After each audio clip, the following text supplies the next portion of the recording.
Енді жақсы, бір азын-аулақ қазір мысалы өткенде ақпарат бойынша былтыр 360 зоотехния мамандығына орын бөлінген грант.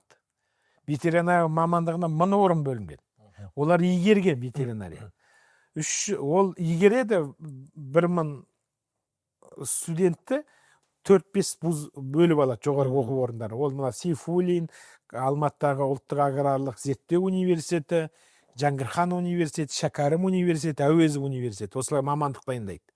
Солар бөліп алады. Ал енді зоотехния мамандығына 360 орын бөлінген грант.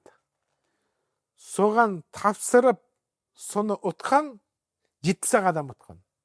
300 орын үкіметке қайтан қайтып тұр. Мына 5-6 вуз жоғарғы оқу бар, солардан 70 адам түскен. Былай қарасаңыз спрос бар. 70 орын, енді 300 орын. Bir баланы оқыту үшін қазір мемлекет, бір баланы оқыту үшін маман дайындау үшін.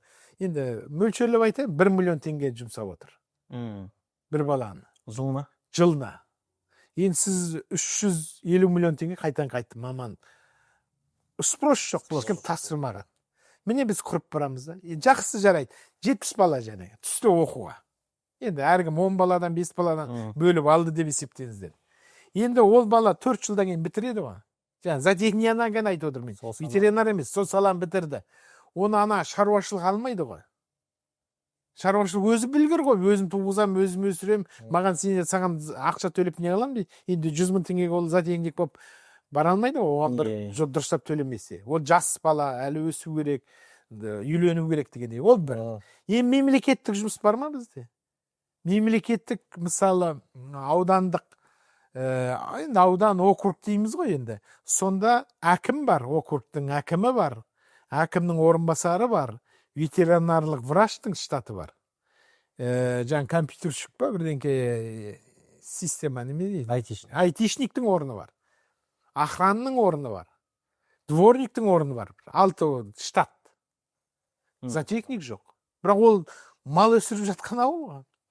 Ветврач тек емдейді, оны шатыстырмау керек.